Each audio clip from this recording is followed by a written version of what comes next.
Voilà. Mesdames et messieurs, chers amis, parce que la formule n'est pas tout à fait formelle en cette circonstance, chers amis, je suis très heureux d'abord de vous accueillir à l'Académie royale des sciences, des lettres et des beaux-arts de Belgique pour une des conférences de notre cycle sur les rencontres internationales. Vous savez que depuis maintenant plus d'un an, nous organisons une série de conférences, de débats, d'échanges sur différents points de vue concernant les relations internationales. Et j'en profite pour remercier mon confrère Matteo Tello pour sa participation active à l'organisation de ces cycles de conférences. Aujourd'hui, on parlera de l'Iran. Donc, avec l'Iran, il est vrai qu'on a toujours une chance d'être dans l'actualité.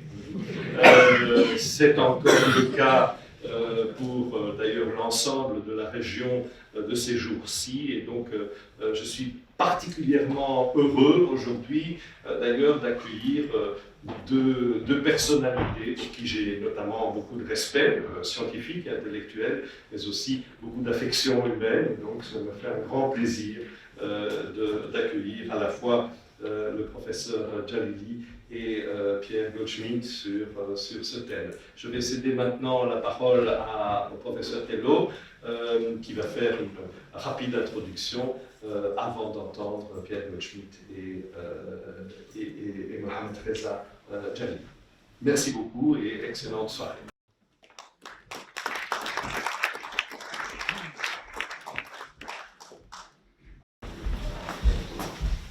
Je remercie le secrétaire perpétuel et je suis très heureux de voir un public si nombreux malgré la pluie. Et c'est vrai que cette initiative sur l'Iran tombe vraiment très bien au niveau de l'actualité malheureusement dramatique.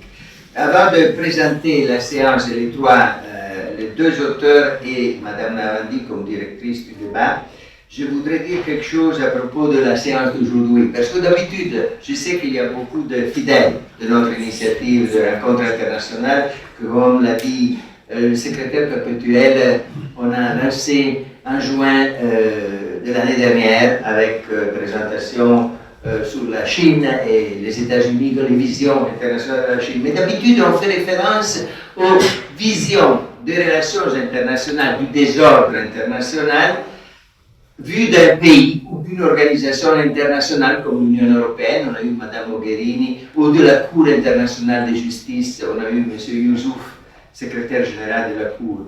Et aujourd'hui, par contre, on attire l'attention sur un enjeu, plutôt que sur une vision nationale. C'est un des enjeux les plus dramatiques et troublants et dangereux de la politique internationale actuelle, c'est-à-dire la question iranienne. Et en particulier la question iranienne vue du point de vue du défi à la non-prolifération, c'est-à-dire l'enrichissement de la production d'uranium et d'énergie nucléaire qui risque de donner lieu à une nouvelle puissance nucléaire. Et tout ce qui était le débat international depuis ce moment-là. L'Iran est bien entendu un très grand pays, a une histoire extrêmement importante, surtout depuis la révolution théocratique des ayatollahs de 1979, qui en a fait les leaders mondiaux de l'islam chiite, et a soulevé un débat très vaste dans la communauté économique internationale à cause de ses initiatives externes et dans la région, et aussi pour les implications mondiales de ce qui est son initiative.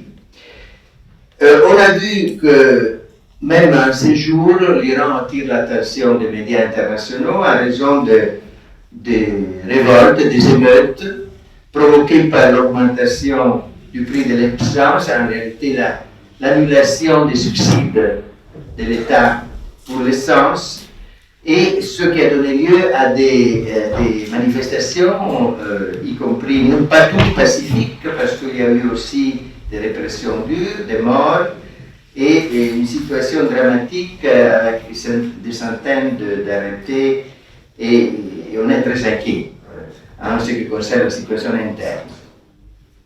comme en 2017 et 2018 d'ailleurs. Bien entendu, nous ne pouvons pas parler de tout ce qui concerne l'Iran dans cette séance, la religion, l'art, etc.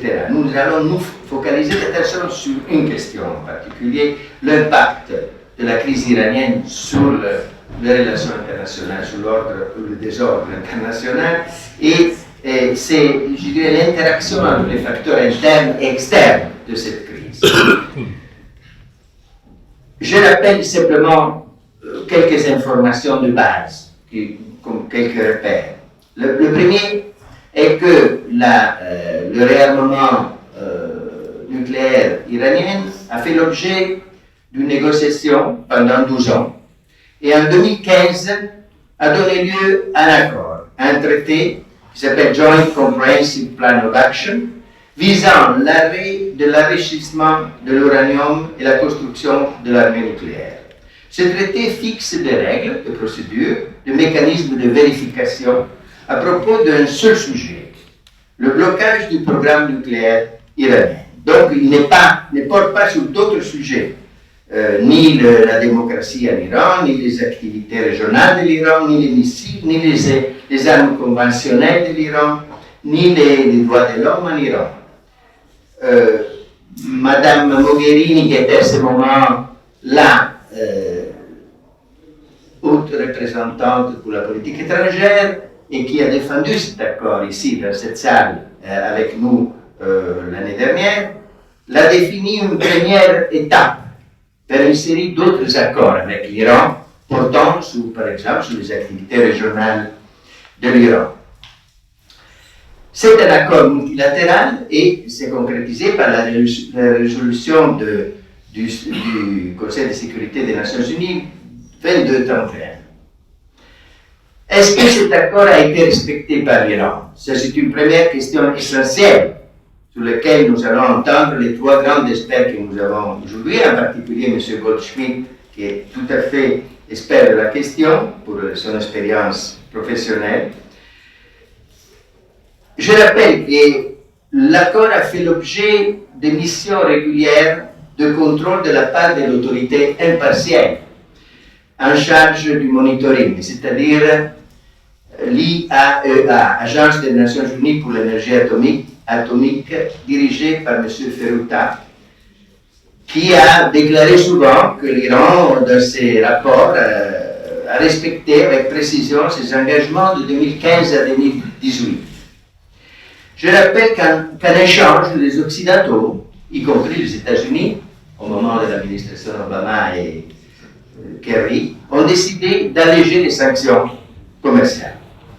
Troisième fait indiscutable, depuis mai 2018, le nouveau président américain Trump a dénoncé cet accord multilatéral. Non seulement, car comme tout le monde le sait, il prend un certain plaisir à démanteler tout ce qui a été fait par son prédécesseur, mais aussi parce que, effectivement, cet accord n'aborde pas deux sujets, les missiles balistiques, ni le rôle de l'Iran dans la région, Syrie, Liban, etc., et la confrontation avec l'Arabie saoudite, alliée des États-Unis.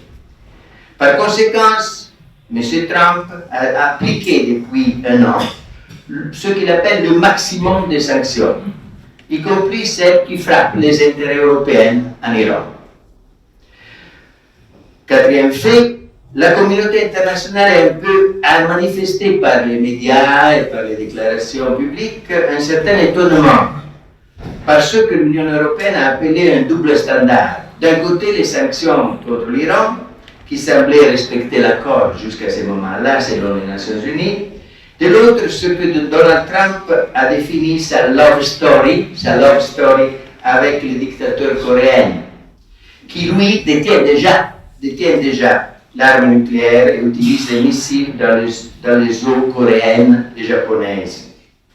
Et M. Ferruta, qui est directeur de l'Agence des Nations Unies, je rappelle qu'il déclarait que les activités nucléaires de la Corée du Nord restent le principal concern pour l'agence parce que la continuation du programme nucléaire coréen est une violation de résolutions des Nations Unies et du Conseil de sécurité.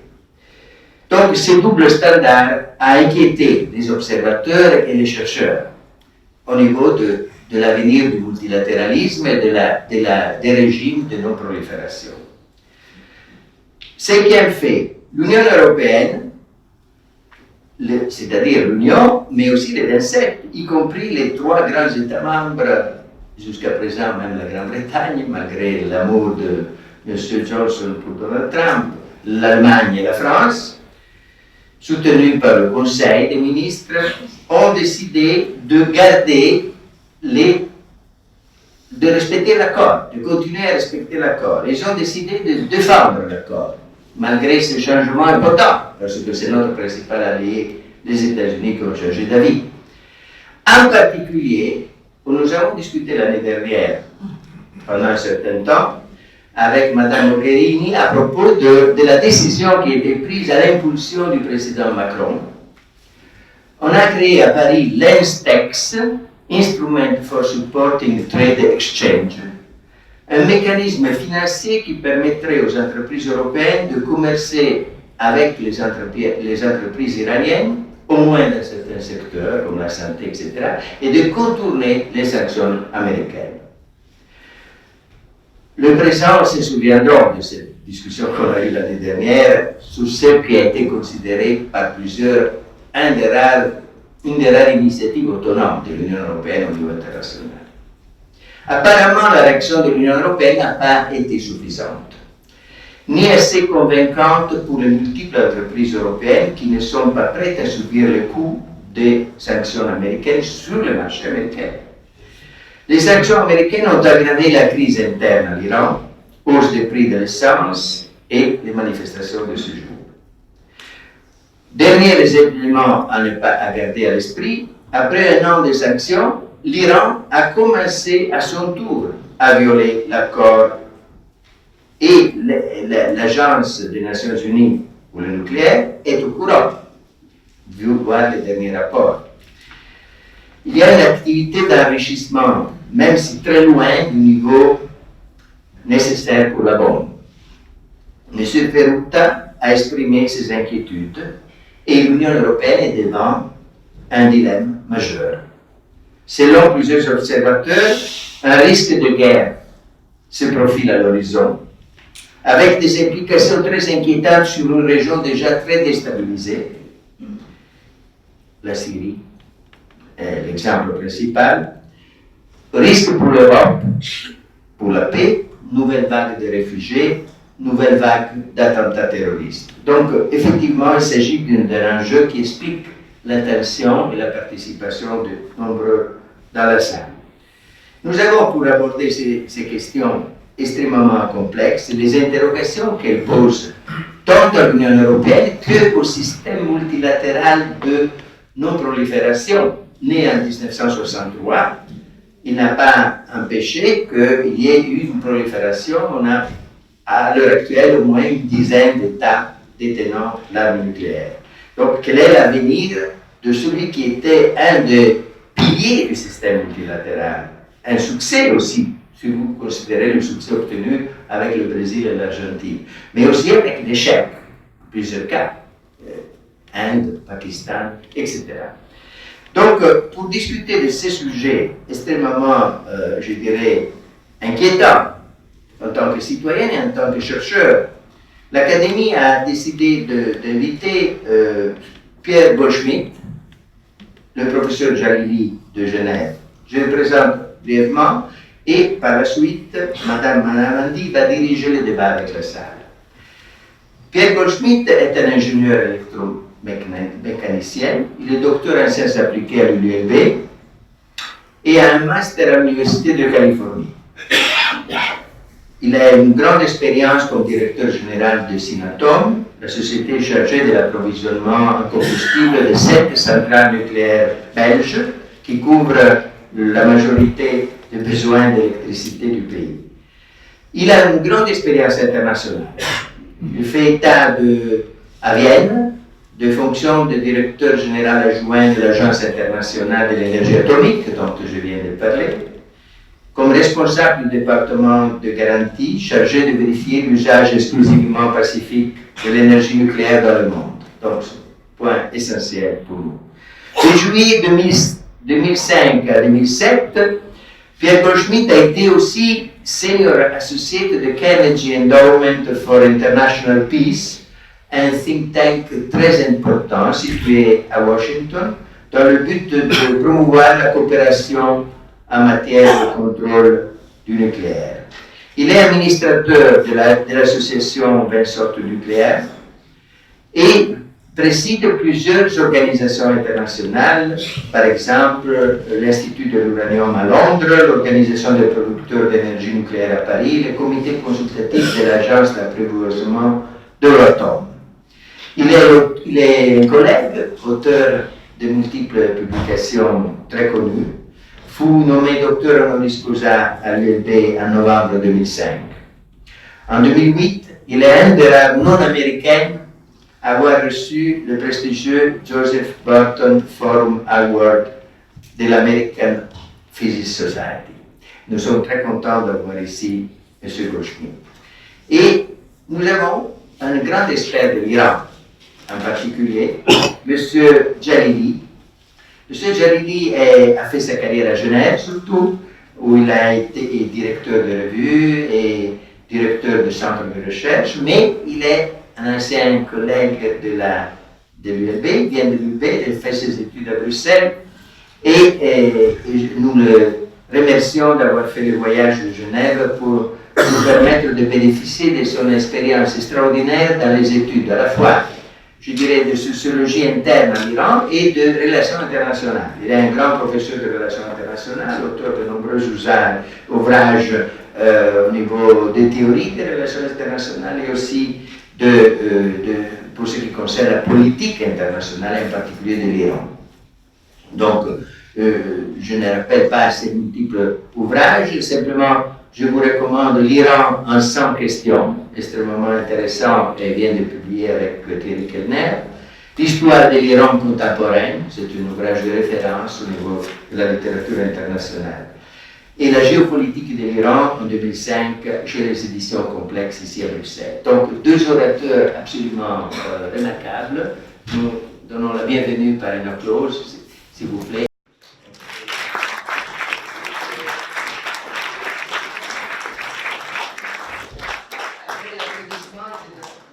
M. Goldschmidt et après M. Jalili.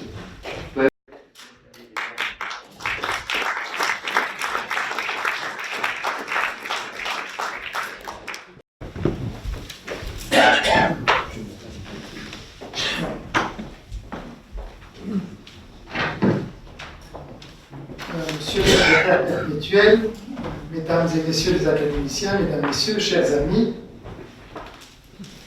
tous ceux qui sont allés en Iran savent combien ce pays est fascinant et je dirais même attachant.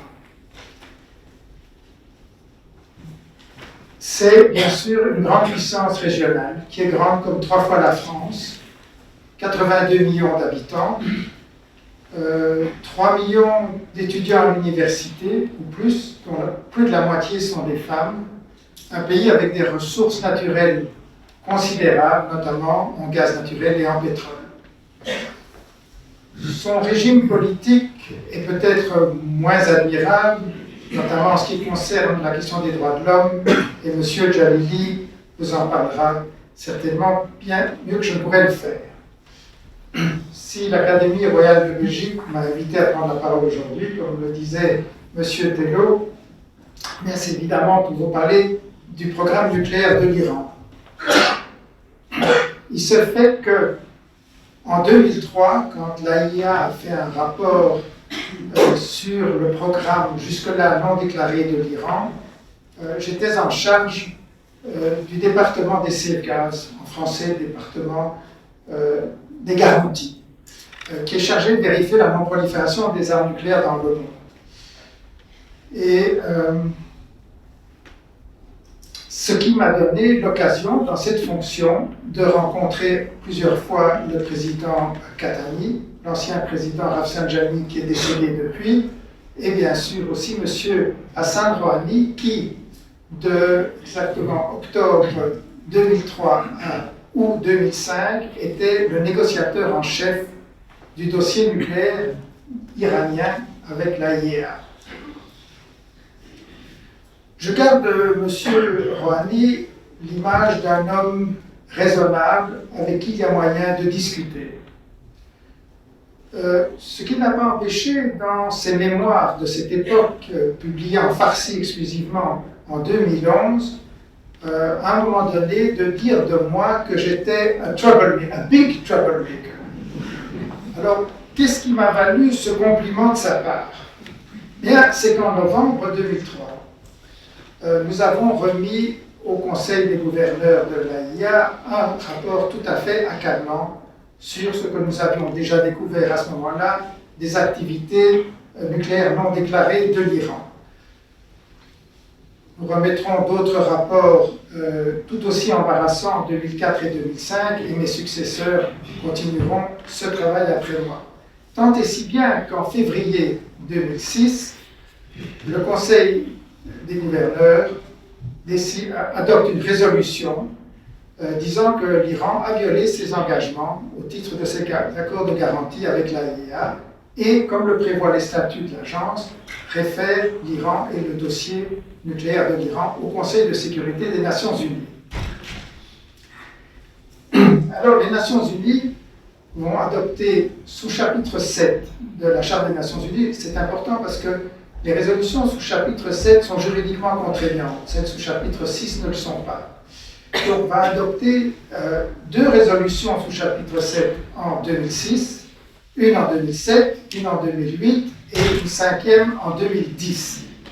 Alors, que disent ces résolutions? D'abord, elles interdisent à l'Iran de procéder à toute activité relative à l'enrichissement. Donc, relative, ça veut dire que c'est très large, ce n'est pas uniquement l'enrichissement. Elles interdisent aussi le développement de missiles balistiques capables d'emmener des ogives nucléaires. Elles imposent un embargo sur toutes les armes lourdes. Elles autorisent l'inspection des navires iraniens en haute mer si on peut soupçonner qu'ils transportent des matières ou des équipements illicites. Et enfin, et surtout, progressivement et de façon croissante, ces résolutions gèlent les avoirs financiers et économiques de personnes ou d'entités iraniennes à l'étranger. Le 8 novembre 2011, l'AIA publie, je fais un saut dans le temps, un rapport qui contient une annexe de 14 pages, dont le titre est Possible Military Dimension of Iran's Nuclear Program.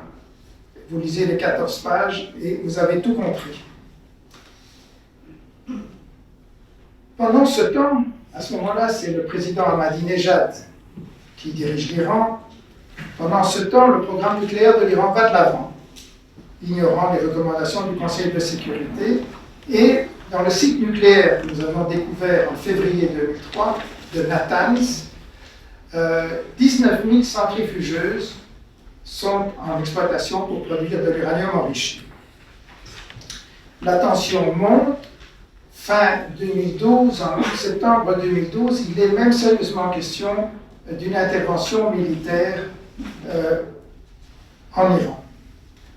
Heureusement, elle n'a pas lieu, et en juin 2013, Hassan Rouhani est élu président au premier tour. Alors Hassan Rouhani prône un rapprochement avec l'Occident, parce qu'il souhaite la levée des sanctions économiques, pas seulement onusiennes, mais aussi américaines et européennes, parce que l'économie ne va pas très bien. Et effectivement, 4 mois après son élection, à Genève, commencent des négociations discrètes. Elles ne sont pas secrètes parce qu'on sait qu'elles ont lieu, elles sont discrètes, qui est importante. Ça veut dire que les médias ne savent absolument pas de quoi on discute. Et ça, c'est une garantie de succès. Ces négociations portent sur le nucléaire et vont durer 18 mois pour aboutir le 14 juillet 2015 à ce que M. Tello a déjà cité, le Joint Comprehensive Plan of Action, JCPOA. J'emploierai cet acronyme par facilité. Alors, quel est l'objectif du JCPOA? Alors d'abord, le JCPOA, ça n'est pas un petit accord, c'est un accord politique, ce n'est pas un traité. C'est un accord de 159 pages, donc au moins 100 pages de texte, dont chaque mot, chaque phrase a été bien étudié et ciselé.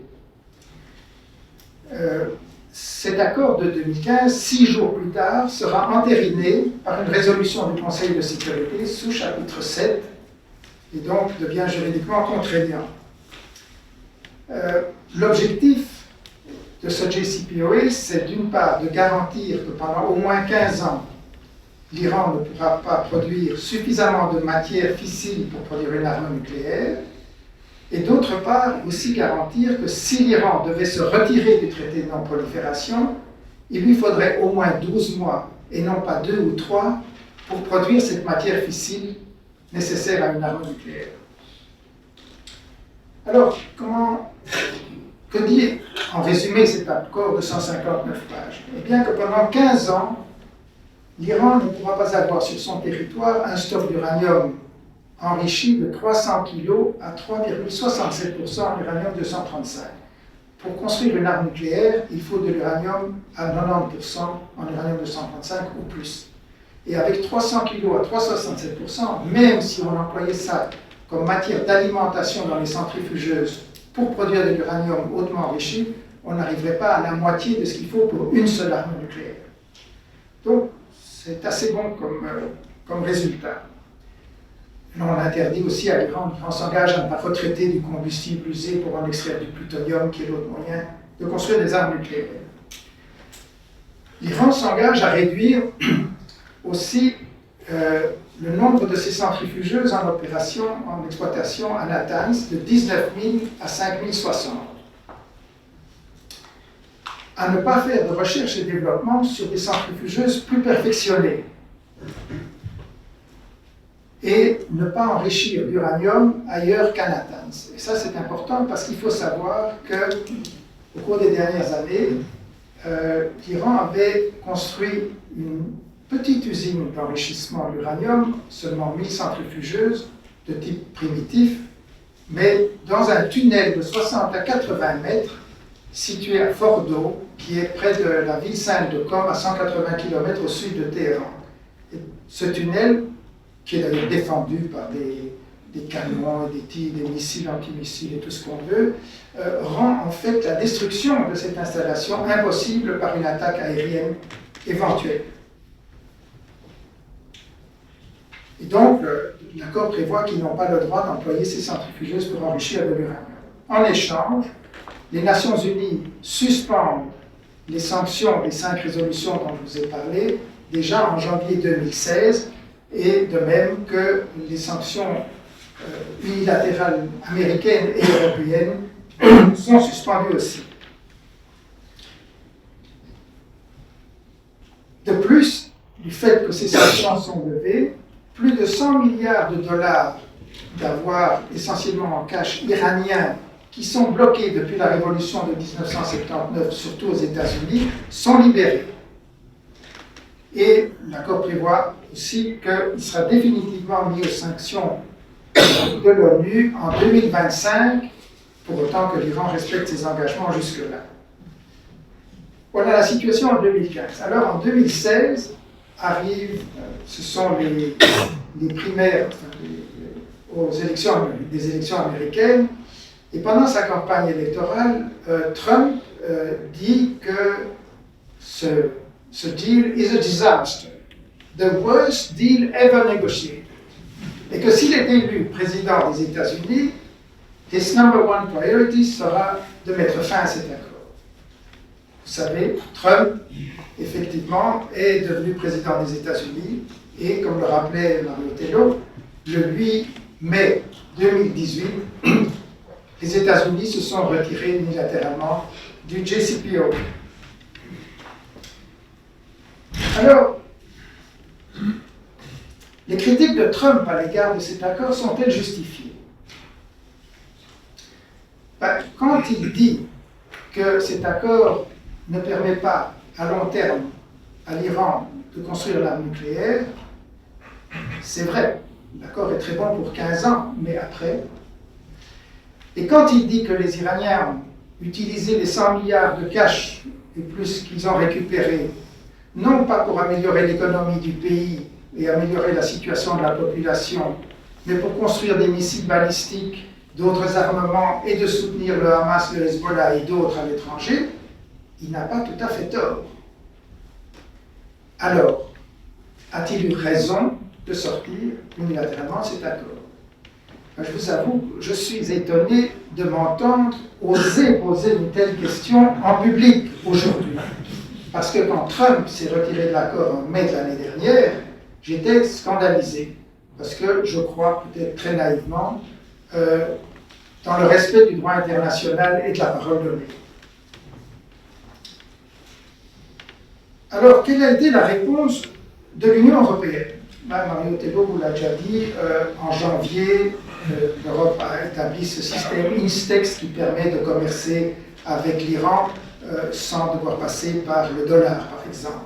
Et puis, en septembre, le président Macron, dans le cadre, a essayé aussi de dire que l'Union européenne pourrait accorder une ligne de crédit de 15 milliards de dollars à l'Iran pendant quelques mois, en attendant qu'il puisse rembourser par les revenus de ses exportations de pétrole. Mais pour toutes les grandes sociétés européennes qui ont beaucoup d'activités aux États-Unis, bien plus qu'en Iran, la menace de sanctions américaines est telle qu'aucune d'entre elles n'a envie de commercer avec l'Iran. Et je cite notamment Airbus, Total, les sociétés automobiles européennes, Siemens, l'armateur danois Maersk et bien d'autres ont tout de suite mis fin à leurs investissements en Iran et à toute velléité de commercer avec l'Iran.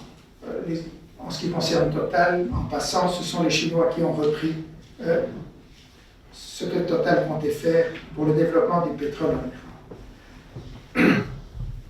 Alors, quelle a été la réaction de l'Iran? Eh bien, pendant un an, jour pour jour, l'Iran a scrupuleusement respecté ses engagements au titre du JCPOA. Mais, le 6 mai, à la date anniversaire, le 6 mai de cette année-ci, Rouhani a dit, bon, maintenant ça commence à bien faire, à partir de maintenant, tous les 60 jours, nous allons de notre côté pas respecter certaines des dispositions de l'accord. Il faut bien dire que tant l'accord que la résolution du Conseil de sécurité reconnaît que l'Iran, ça a été même par écrit, donc, que l'Iran a dit si l'autre partie ne respecte pas en tout ou en partie ses engagements, l'Iran ne se sentira pas obligé de respecter en tout ou en partie ses engagements. En conséquence, cet été, l'Iran a commencé par enrichir de l'uranium à 4,5% au lieu de 3,67%. 4,5%, ce n'est pas un big deal, c'est ce que nous employons dans nos centrales PWR en Belgique et partout dans le monde. Et puis un peu plus tard, il a commencé à enrichir un peu plus que 300 kg. Aujourd'hui, on est à 372 kg, donc partiellement à 4,5%, partiellement à 3,67%.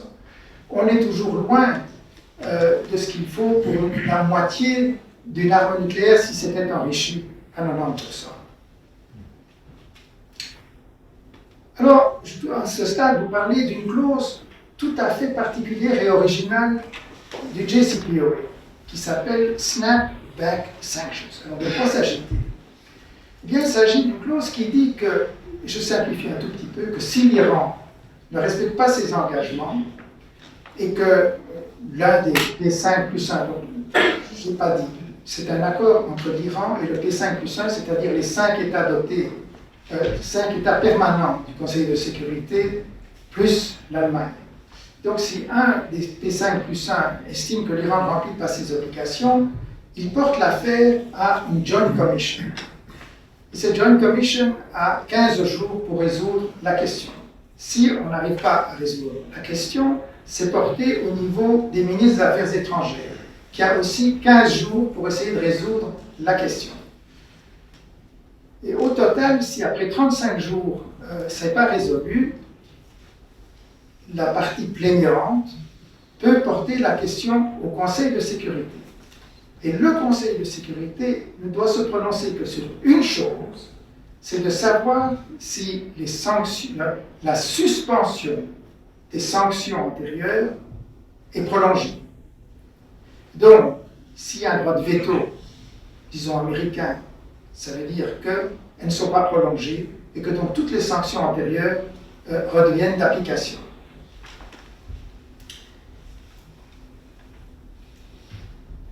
Ce non-respect du JCPOA par l'Iran pose un problème majeur à l'Union européenne. C'est vraiment un choix cornélien. En effet, l'Union européenne, ou bien elle ne fait rien, alors que l'Iran ne respecte pas ses engagements, et ça crée quand même un assez mauvais précédent, et peut-être la tentation de l'Iran d'aller plus loin, ou bien elle enclenche le mécanisme avec le risque que la question ne soit pas résolue et qu'elle aboutisse au Conseil de sécurité, ce qui de facto est la fin du JCPOA, ce que l'Union européenne ne souhaite pas. Jusqu'à tout récemment, l'Union européenne a choisi la première solution, c'est-à-dire ne rien faire, considérant qu'il ne s'agissait pas de significant non-compliance. Vous voyez, tous les mots sont importants. Significant se trouve dans les accords, mais n'a pas été heureusement défini. Alors, quelles sont aujourd'hui les perspectives de négociation? Bien, lors de l'Assemblée générale des Nations unies à New York maintenant en septembre, le président Macron a essayé de se faire rencontrer le président Trump et le président Hassan Rouhani, qui étaient là, pour jeter les bases d'un nouvel accord. Macron proposait que cet accord de base parle de 4 points et pour but de s'assurer que l'Iran ne disposera pas d'armes nucléaires, y compris après plus de 15 ans, d'obtenir l'aide de l'Iran en vue de résoudre et de mettre fin à la guerre civile qui ravage le Yémen, de garantir la libre circulation dans le détroit d'Ormuz et de lever les sanctions américaines prises à partir de 2017, donc hors cadre du JCPOA. Étonnamment, M. Macron ne semble pas avoir mentionné les missiles balistiques, qui est un problème qui préoccupe beaucoup les Américains. Alors, quelle a été la réaction de Rouhani? Rouhani a dit, vous savez, moi, aller serrer la main de M. Trump sous les caméras comme l'a fait Kim Jong-un, ça ne m'intéresse pas, tant que les États-Unis n'ont pas clairement indiqué en public qu'ils allaient d'abord lever les sanctions illégales prises à partir de 2017. Le 26 septembre 2019, toujours dans le cadre à New York, Rouhani, lors d'une conférence de presse, a dit quelque chose, et je voudrais vous citer un petit extrait de ce qu'il a dit parce que c'est extrêmement important. Il a dit ceci: What we believe in is that the JCPOA is not a maximum form of agreement. It is what was possible at its time. Now, if we wish to take a step above and beyond the JCPOA, that is possible.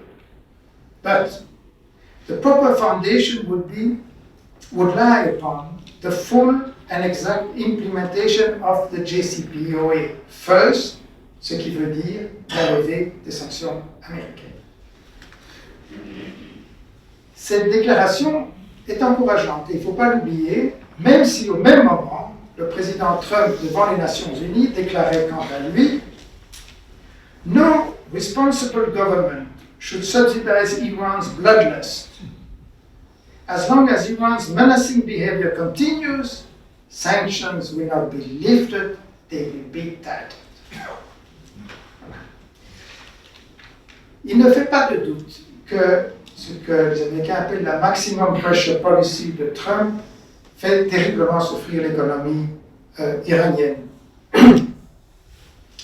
Elle fait évidemment beaucoup plus souffrir la population que les dirigeants ou les gardiens de la révolution qui n'ont, eux, jamais été en faveur du JCPOA. Alors Trump espère peut-être que cela provoquera des manifestations populaires qui fragiliseront le régime et que ça rendra le régime plus souple dans le cadre de futures négociations. Ça, c'est la méthode Trump. Le mécontentement est certain, mais je crois qu'il ne faut pas sous-estimer la résilience de l'Iran et du peuple iranien lorsque la menace vient de l'extérieur.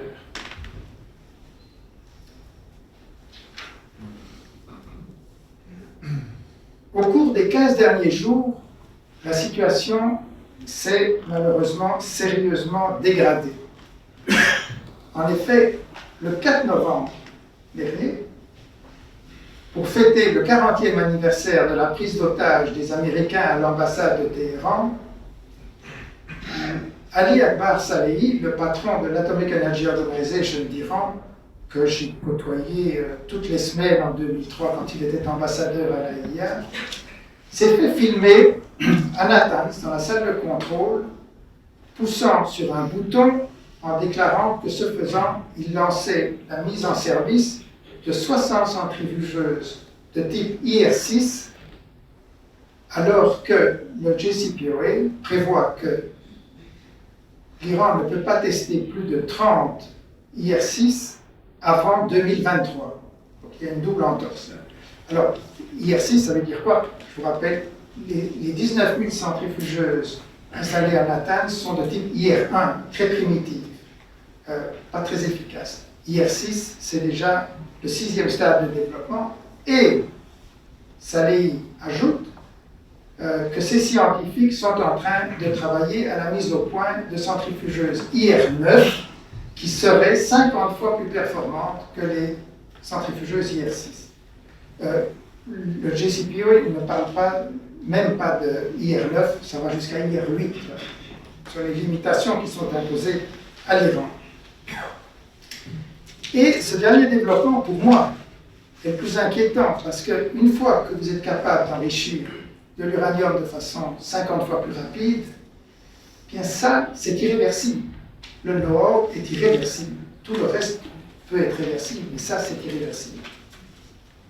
Et puis, cerise sur le gâteau, si j'ose dire, le 9 novembre, l'Iran a commencé à enrichir de l'uranium dans l'installation souterraine dans le tunnel de Fordo. Alors ça, pour l'Union européenne, il devient extrêmement compliqué et difficile de prétendre qu'il ne s'agit pas de significant non-compliance. En tout état de cause, il est indispensable que les États-Unis, avec la coopération de l'Union européenne, de la Chine et de la Russie, entament des négociations avec l'Iran et négocient un nouvel accord garantissant mieux que l'Iran n'accède pas à l'arme nucléaire et garantissant mieux l'Iran que la levée des sanctions sera respectée. Ce que j'appellerai le New JCPOA devra être strictement limité aux activités nucléaires de l'Iran, parce que cet accord-là sera vérifié par l'AIEA. Ce qui ne veut pas dire qu'en parallèle, il ne faut pas un autre accord qui discute de la question du développement des missiles balistiques pouvant mener des objets nucléaires et des actions, les droits humains, les actions de l'Iran à l'étranger, au Yémen, en Syrie, au Liban et ailleurs.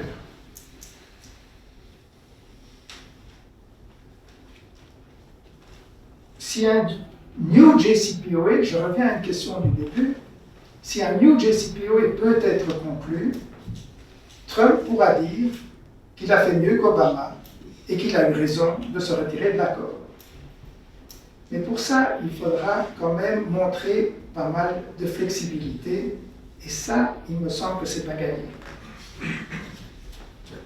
Parce que les sanctions unilatérales de Trump ont aussi démontré, elles ont poussé l'Iran à réagir, en dévoilant certaines des cartes qu'elle avait, et de montrer qu'au fond, l'Iran pouvait beaucoup plus rapidement qu'on le pensait construire des nouvelles centrifugeuses beaucoup plus efficaces, et donc se rapprocher plus rapidement, s'il le décidait, de la production de matière pour une arme nucléaire.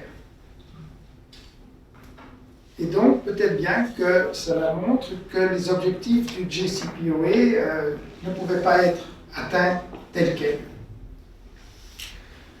De nouveau, dans ces conditions, que peut faire l'Union européenne, mais vraiment pas grand-chose en dehors de ce qu'elle a déjà essayé, si ce n'est de convaincre les Américains et les Iraniens de négocier. Pendant qu'un accord se négocie, l'Iran peut très facilement, pratiquement du jour au lendemain, ramener son stock d'uranium enrichi aux limites qui sont dans le JCPOA, arrêter le développement de nouvelles centrifugeuses, ne pas produire d'uranium enrichi à Fordo, etc. Et les Américains peuvent tout aussi facilement autoriser l'Iran à exporter certaines quantités de produits pétroliers. C'est facile parce que dans l'un ou l'autre cas, c'est réversible du jour au lendemain aussi. Et donc ça n'engage pas le long terme. Selon moi, l'Iran n'a pas intérêt à se retirer pour l'instant, j'insiste pour l'instant, du traité de non-prolifération, ni même du JCPOA. Et ce qui me conforte dans cette pensée, c'est que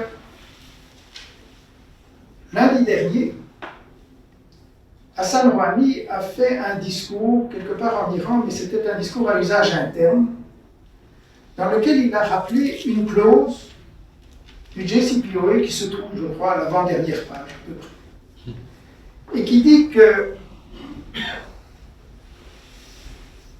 les sanctions, une partie des sanctions de l'ONU, celles qui prévoient qu'on ne peut pas livrer d'armement lourd à l'Iran, et que l'Iran ne peut pas livrer d'armement lourd en dehors de l'Iran, devient caduque si l'Iran respecte le JCPOA jusqu'en octobre 2020, moins d'un an. Et ça, quand je dis armes lourdes, c'est y compris des missiles. Ça, c'est quelque chose que certainement l'Union européenne n'a pas envie de voir se réaliser. Ce qui voudrait dire qu'à moins que des négociations commencent, l'Union européenne se verrait forcée au plus tard, au milieu de l'été prochain, d'enclencher le système des snapback sanctions. Alors, ce qui est intéressant, c'est que c'est une arme peut-être à double tranchant, mais c'est une arme. Et c'est une arme que les États-Unis ne peuvent plus employer puisqu'ils se sont retirés de l'accord et que seuls les Européens peuvent employer. Et donc, peut-être que les Européens peuvent utiliser ça comme argument pour convaincre les Américains d'entamer des négociations. Alors, avant de conclure, je vous rappelle qu'en mars 2018, le Crown Prince saoudien Mohammed bin Salman a affirmé que, je cite, Saudi Arabia would develop nuclear weapons if Iran did. C'est clair. Et le 4 septembre, le président turc Erdogan a lui déclaré Some countries have missiles with nuclear warheads, not one or two, but we can't have them. I cannot accept. Alors, je pense qu'il faisait référence à Israël, qu'il déteste, mais cela montre combien il est urgent de consolider et le traité de non-prolifération et de négocier et conclure un nouveau JCPOA afin d'éviter une course aux armements nucléaires catastrophiques au Moyen-Orient. Je vous remercie.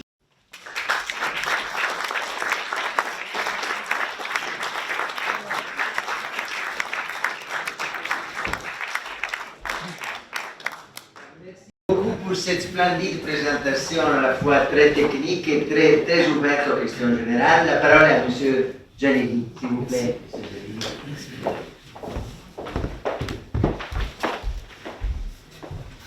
Bonsoir mesdames et messieurs, je suis ravi de passer une partie de la soirée en votre compagnie. Et avant de commencer ma présentation, je voudrais remercier le professeur Didier Vivier, secrétaire perpétuel de l'Académie royale de Belgique, pour son aimable invitation et pour lui dire combien je l'estime personnellement comme ami. Et je voudrais aussi remercier le professeur Mario Tello qui a eu la gentillesse de lire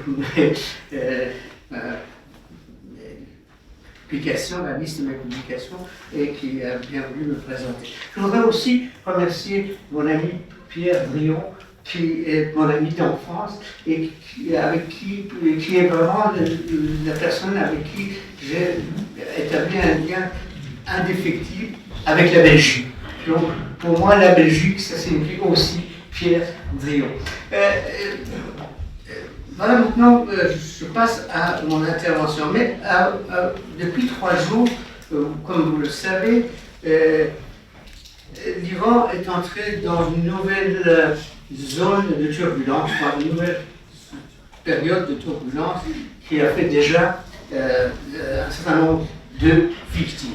Nous évoquerons, si vous le voulez bien, à la fin de ma présentation et pendant les débats, surtout, ces questions tout à fait d'actualité. Mais avant cela, je voudrais quand même vous présenter l'évolution de la situation iranienne, en partant du fait qu'il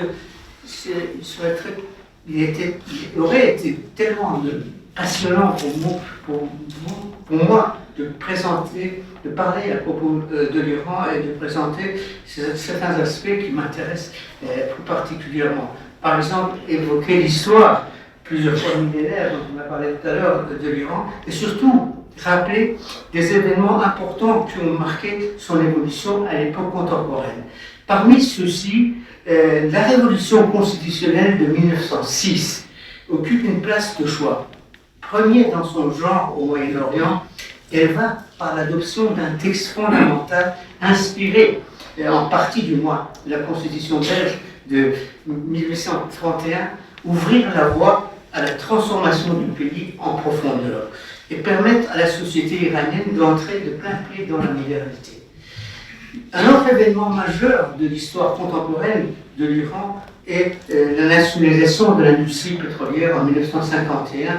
Ici aussi, l'Iran innove, et ce qui va d'ailleurs encourager les autres pays de la région à suivre son exemple et à rétablir leur souveraineté sur leurs ressources naturelles, comme par exemple sur le canal de Suez qui a été nationalisé, comme vous le savez, en 1956. Un autre événement majeur de l'entrée, de l'histoire tout à fait contemporaine de l'Iran est la révolution islamique, qui en 1979 a été saluée à ses débuts comme une expérience novatrice dans l'ensemble du monde musulman et même au-delà.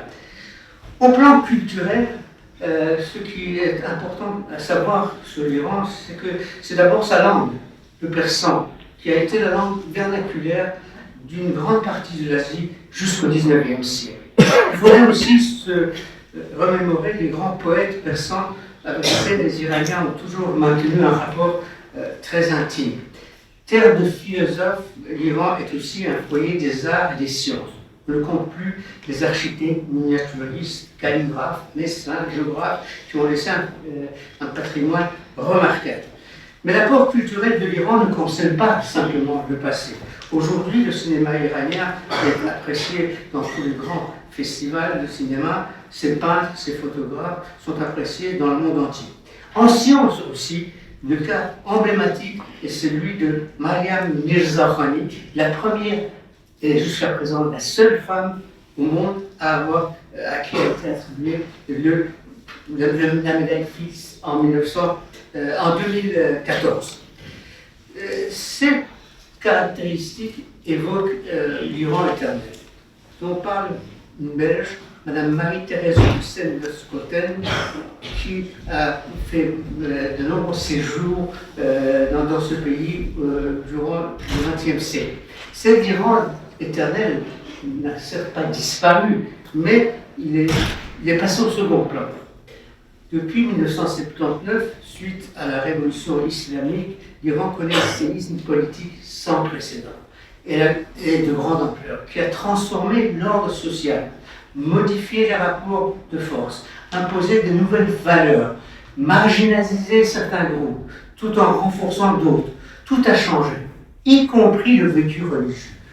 À l'islam traditionnel, quiétiste, spirituel et mystique, a succédé l'islamisme politique, le chiisme militant, le populisme sectaire. Avec la révolution islamique, l'Iran s'est métamorphosé. La monarchie autoritaire mais modernisatrice a laissé la place à un régime islamique. Mélange de traditionnalisme social ultra-conservateur et de radicalisme politique. Sur le plan international, à la politique du Shah, à la fois ambitieuse et soucieuse du maintien du statu quo, puisque c'est un régime traditionnel conservateur, du statu quo régional, succède une politique islamique révolutionnaire à vocation universelle et qui se soucie peu du statu quo international et régional. Après ces quelques mots d'introduction, je vais évoquer 3 thèmes qui me semblent pertinents pour comprendre le parcours de l'Iran durant ces 40 dernières années, c'est-à-dire l'âge de la République islamique, parcours qui a contribué à sa spécificité en tant qu'acteur de la scène internationale. Il s'agit, premièrement, de la dimension internationale de la révolution. Deuxièmement, de l'isolement et de la stratégie régionale qui substitue à cet isolement de l'Iran. Et enfin, des rapports entre l'économie et la politique étrangère. À la suite de quoi, en guise de conclusion, je tenterai de présenter rapidement la situation actuelle et les perspectives qui se présentent à ce prix. Alors, en ce qui concerne la dimension internationale de cette révolution, il y a 4 événements majeurs à prendre en considération. Le premier événement, c'est l'occupation de l'ambassade américaine à Téhéran le 4 novembre 1979, 9 mois après la chute du régime du Shah. Cette prise en otage des diplomates américains, au nombre de 52, a duré 444 jours et c'est un événement sans précédent dans l'histoire contemporaine. Les conséquences de cette prise en otage et de cette action de la révolution islamique, qui pour les islamistes, c'est la révolution finalement, ou bien la deuxième révolution, comme ils appellent, c'est l'événement fondateur. C'est d'abord la fondation de la nouvelle politique étrangère de l'Iran, ce que j'ai appelé dans un ouvrage il y a 30 ans déjà, la diplomatie islamique, dont la caractéristique principale, c'est son anti-américanisme. Depuis 40 ans, l'Iran est un pays anti-américain. Pas les Iraniens, l'Iran, le régime. La deuxième conséquence, c'est la mise en cause de l'immunité diplomatique, une des règles de base des relations internationales. La troisième conséquence, c'est la nature révolutionnaire du régime qui conteste ainsi l'ordre international établi. Donc il met en cause, et ça a continué jusqu'aujourd'hui, l'ordre international établi. À l'intérieur aussi de l'Iran, cette prise en otage met fin aux illusions de ceux qui avaient cru à la possibilité d'un régime qui serait une sorte de démocratie libérale, et ceux qui ont formé en fait le premier gouvernement provisoire sous la direction de M. Bazargan, qui ont tous démissionné après le 4 novembre. Le deuxième événement fondateur de l'histoire de la République islamique, c'est évidemment, vous le savez aussi bien que moi, c'est la guerre Iran-Irak. Cette guerre qui a fait des centaines de milliers de morts des deux côtés, où il n'y a eu ni vainqueur ni vaincu, et qui a duré 8 années. C'est la seule guerre interétatique classique, en fait, qui s'est produite au Moyen-Orient. Cet événement aussi a été influencé, disons, par la prise en otage des diplomates américains, parce que l'Irak a pensé que l'Iran est isolé, et ça a donné le courage à M. Saddam Hussein d'attaquer l'Iran. Mais aussi, il a fait une erreur quand même, en partant de cette situation d'isolement. M.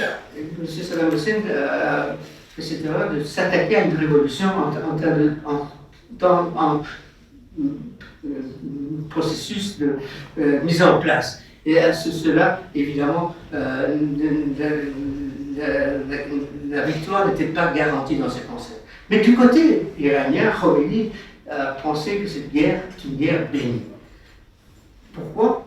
Parce que, premièrement, il a permis au régime d'étendre son emprise et d'approfondir son emprise sur la société. Ensuite, de se débarrasser de ses concurrents qui existaient, parce qu'ils n'étaient pas seuls, il y avait d'autres tendances politiques qui ont émergé à la suite de la Révolution, donc de se débarrasser de ses concurrents et surtout de consolider des nouvelles institutions révolutionnaires mises en place, comme le corps des gardiens de la Révolution, qui entre-temps est devenu aujourd'hui un État dans l'État et qui a un rôle extrêmement important à jouer sur la scène interne et internationale de l'Iran.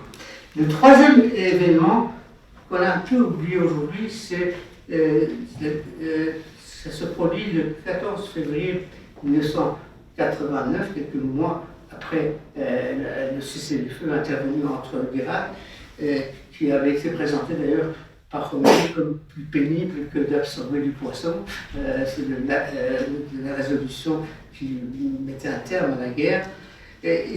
Khomeini essaie de reprendre l'initiative sur le plan international et il lance la fetwa contre Salman Rushdie et contre les versets sataniques. Il réintroduit de manière fracassante la question du blasphème dans la vie internationale, question qui, 30 ans après cette date, n'a pas perdu de son actualité. Le quatrième problème, c'est tout ce que M. Goldschmidt a dit, c'est la crise du nucléaire qui commence en 2002-2003 et qui se poursuit jusqu'en 2015 où l'accord sur le plan d'action est signé à Vienne.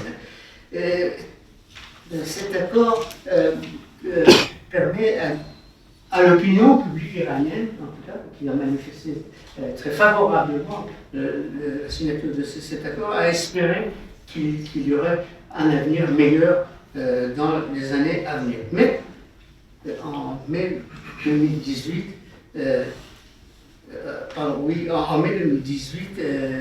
les États-Unis quittent l'accord et l'Iran décide donc de respecter l'accord pendant une année, comme vous l'avez dit. Je ne vais pas développer toutes ces questions, mais ce que je voudrais dire, c'est qu'à partir de mai 2019, une année après avoir respecté l'accord, l'Iran décide de changer de stratégie. Ce changement a deux aspects. Un aspect que vous avez décrit magistralement d'ailleurs sur le problème de la réduction de la participation de l'Iran à ses responsabilités dans l'accord. Ça, c'est un aspect. Un autre aspect qui est plutôt géopolitique, c'est de créer des problèmes dans l'espace maritime qui est le Golfe Persique et bien sûr le détroit d'Ormuz. Il y a eu ces attaques cet été contre certains navires, attaques dont on ne sait pas précisément d'où cela vient, en tout cas les Iraniens ne le reconnaissent pas, mais beaucoup de gens devinent évidemment d'où cela vient. Et il y a eu aussi d'autres événements qui ont suivi cet aspect qui est très intéressant, c'est à parler de l'attaque des pétroliers. Il y a eu le drone américain qui a été abattu en juin, accusé d'être entré dans l'espace aérien iranien. Et surtout, il y a eu des attaques contre les installations pétrolières de l'Arabie Saoudite en septembre de cette année, mi-septembre de cette année, qui ont eu non simplement des conséquences intéressantes, mais au point de vue pétrolier, combien c'était facile en fait de faire une action comme ça, et qui ont aussi montré que les États-Unis n'ont pas réagi favorablement par rapport à leur allié traditionnel que l'Arabie Saoudite, et ça peut plonger Riyad dans l'incertitude. Évidemment, c'est un événement majeur, à mon avis, qui va transformer progressivement la situation géopolitique du Moyen-Orient dans les années à venir. Parce qu'on a eu un changement de rapport de force entre Américains et Russes en Syrie, et en même temps, les Américains reculent, en fait, dans l'espace qu'ils soutenaient, du côté, en tout cas, arabe, c'est-à-dire la zone du Golfe Persique.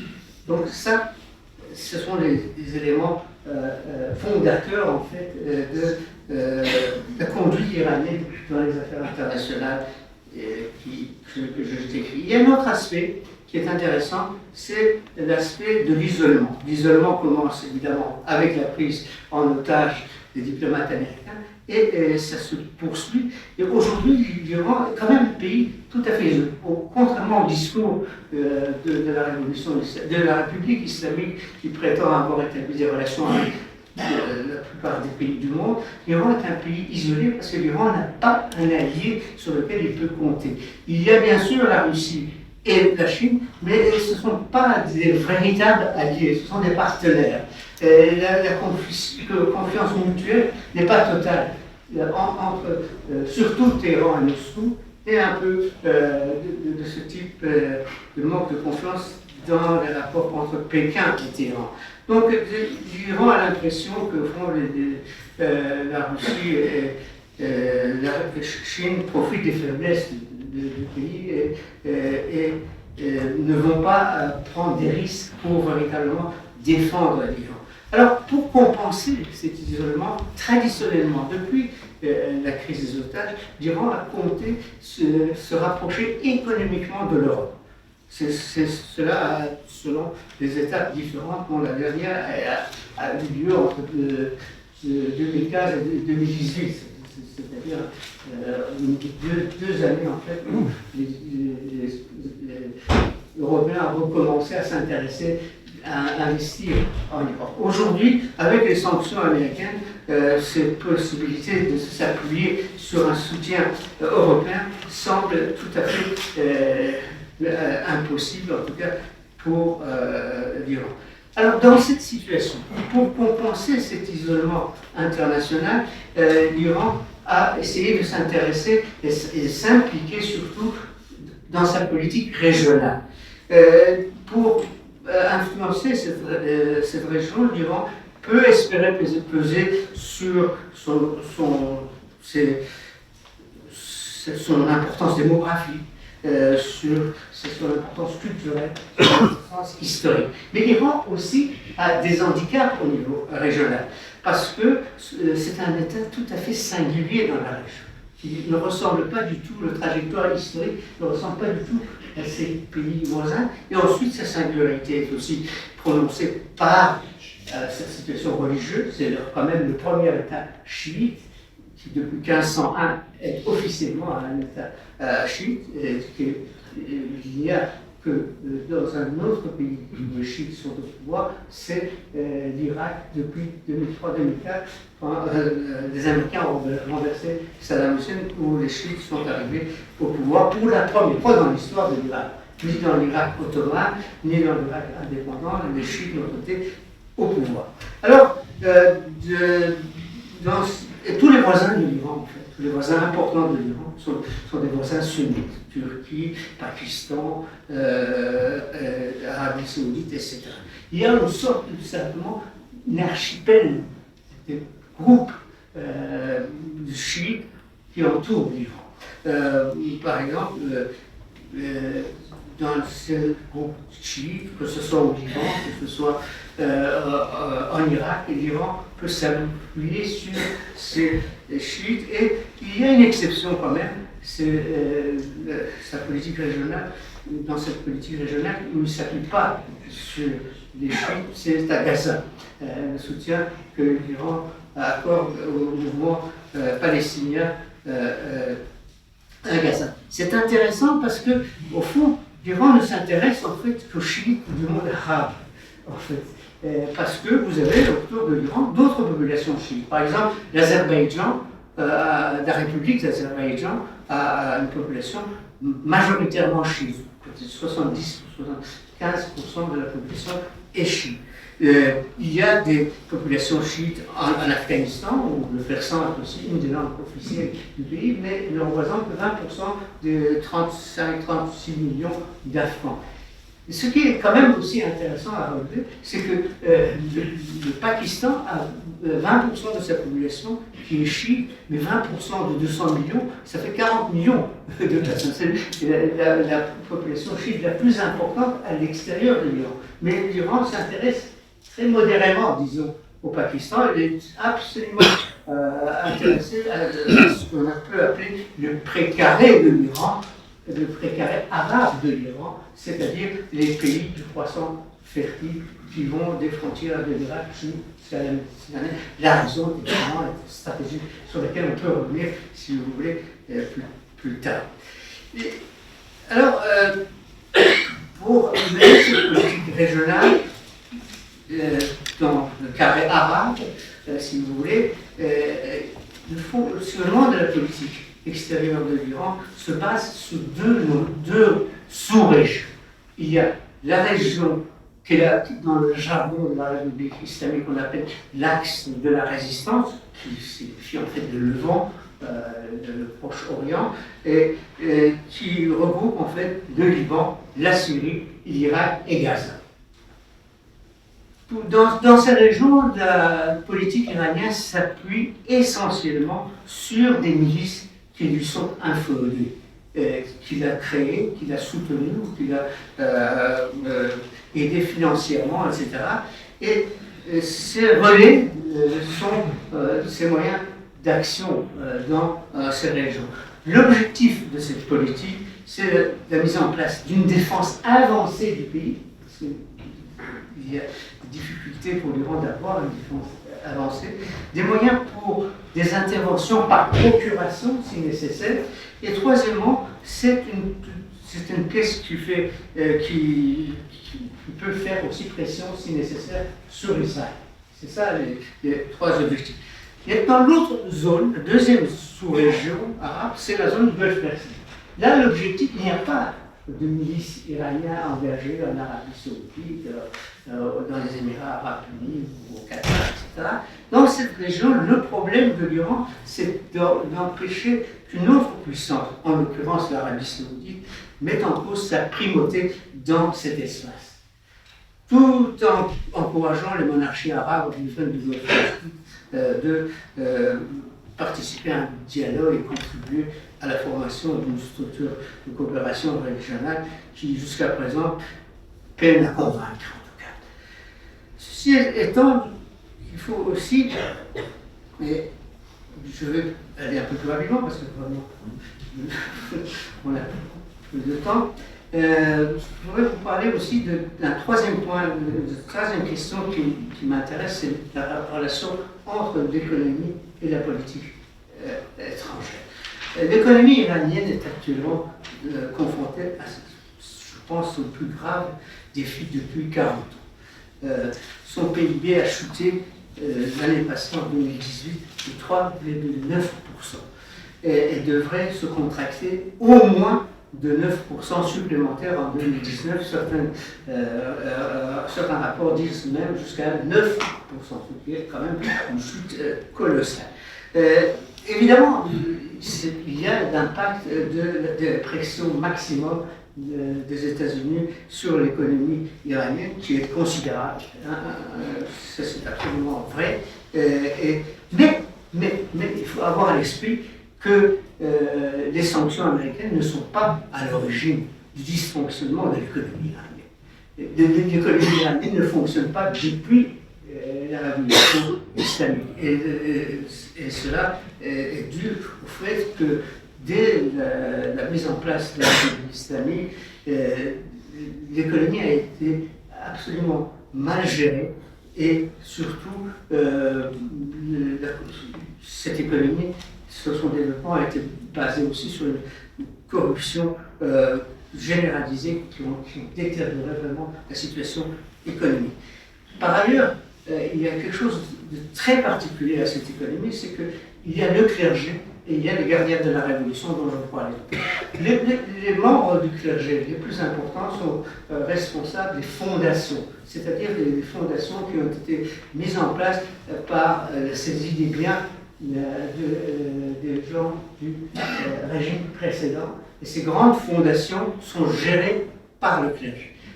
À côté de cela, depuis au moins une vingtaine d'années, les gardiens de la Révolution ont dépassé très largement leurs fonctions de garde prétorienne du régime et se sont impliqués dans l'économie. Ces deux éléments essentiels de l'économie sont les membres du clergé et les gardiens de la Révolution.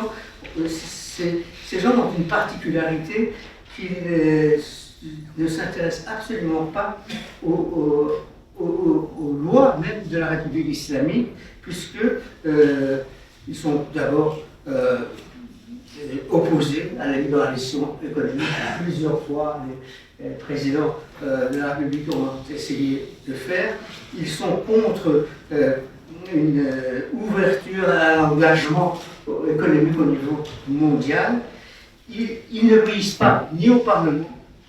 Le Parlement n'a pas encore pu imposer des impôts à ces groupes, et ni au gouvernement d'ailleurs. Ça échappe absolument au contrôle de M. Rouhani, qui est là, qui est un spectateur intéressé, mais qui reste quand même un spectateur. Donc ils ne suivent que l'autorité du guide de la Révolution, le gardien de la Révolution et les Bonia, les fondations, et la seule autorité qu'ils reconnaissent est lui-même très réticent par rapport au développement économique, parce que pour lui, il faut que ce développement économique n'ouvre pas les pays aux influences externes, surtout aux influences venant de l'Occident, ce qui irait à l'encontre des valeurs religieuses du régime. Donc, là aussi, les choses sont bloquées. Pour vous donner un chiffre simplement, pour comprendre le recul de l'économie iranienne en 40 ans, juste les chiffres de l'année précédant la révolution, c'est-à-dire 1977, parce que 1978, c'est la crise déjà qui va amener en 1979 la révolution. En 1977, l'économie iranienne était au 18e rang mondial. L'économie de pays proches, comme la Turquie, était au 20e rang, où la Corée du Sud, qui avait commencé à la même époque sa modernisation industrielle, était à l'époque au 28e rang.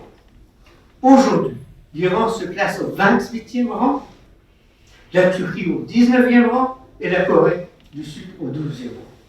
Donc vous voyez quel recul, évidemment, on peut vous donner des chiffres aussi sur le PIB, mais qui a énormément chuté en 40 ans.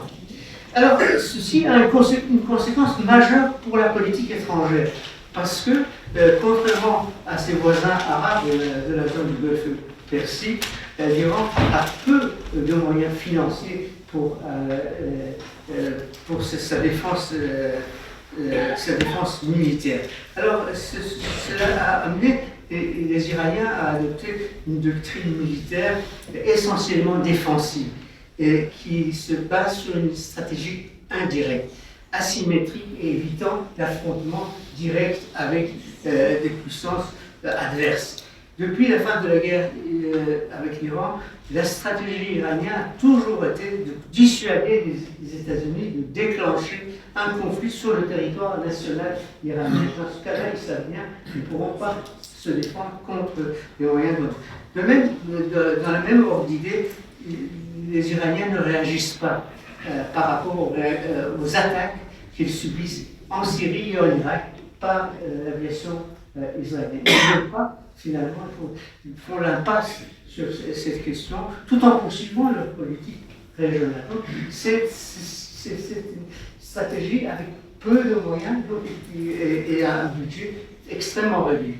Pour donner une comparaison, le budget de l'Arabie saoudite au point de vue militaire, c'est entre 75-80 milliards de dollars, c'est la troisième puissance au monde au point de vue des dépenses militaires, juste après les États-Unis et la Chine.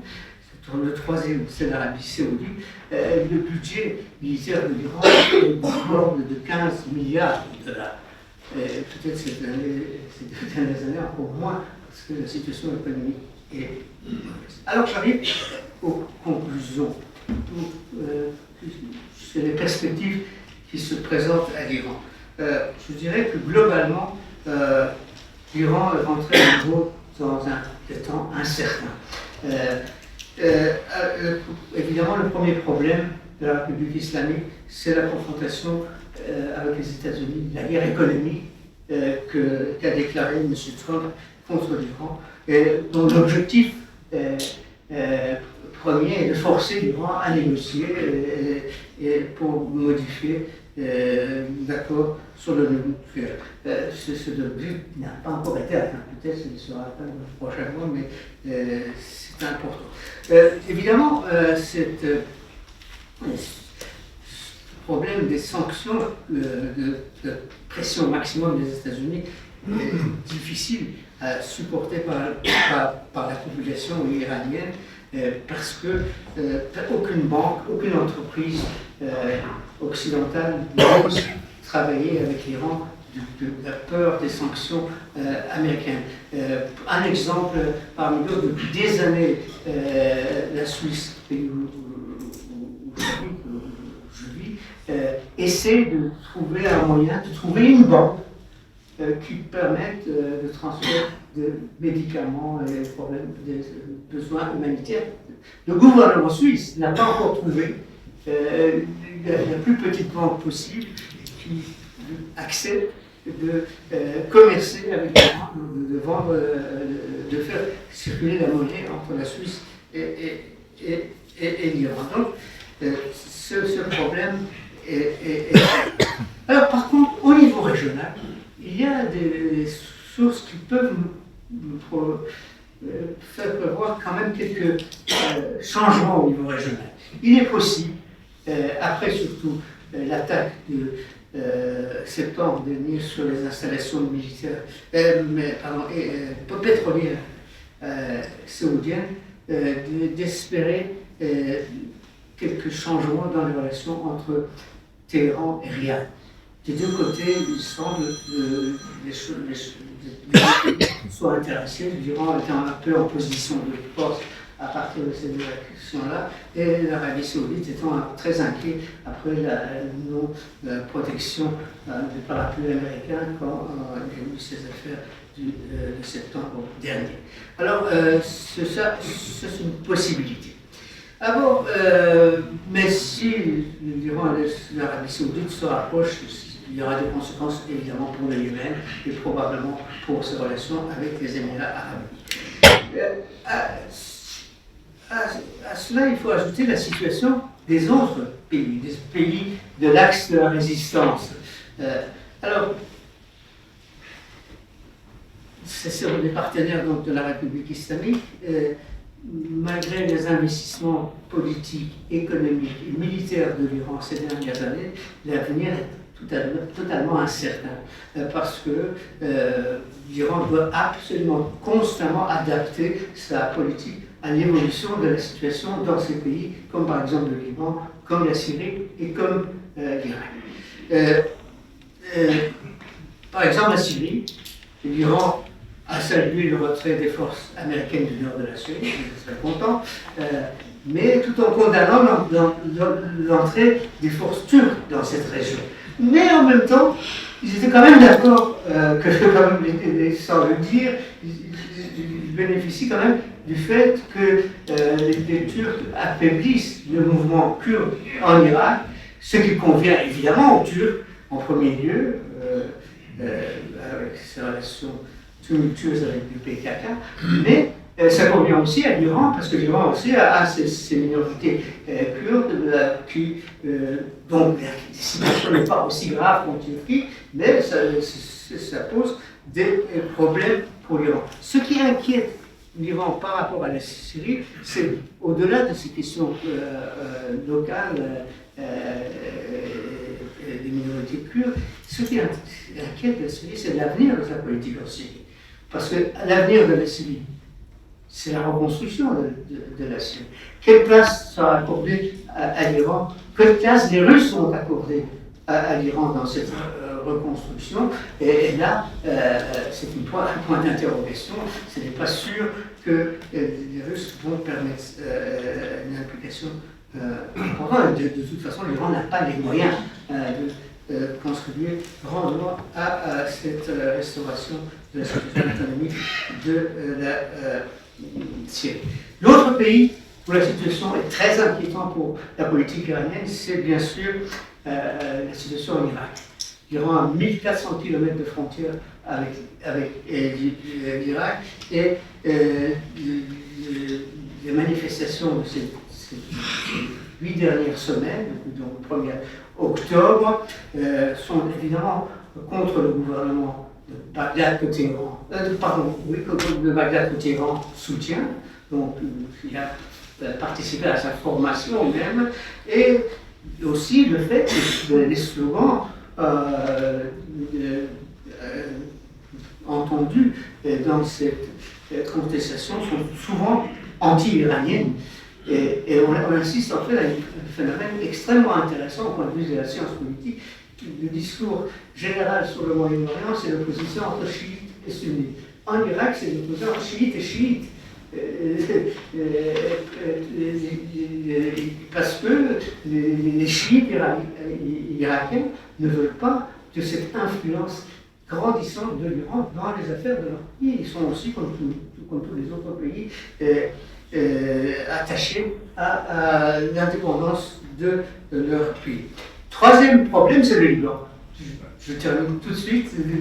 Le Liban, évidemment, est aussi en crise, et la situation du Hezbollah et d'autres pays, partis chiites, de l'Amal, est très mauvaise dans la mesure où la demande de la population, c'est l'abolition du système confessionnel. Si on abolit cela, la puissance du Hezbollah dans le système politique libanais va disparaître. On a entendu aussi des manifestants libanais du Liban plutôt que l'Iran.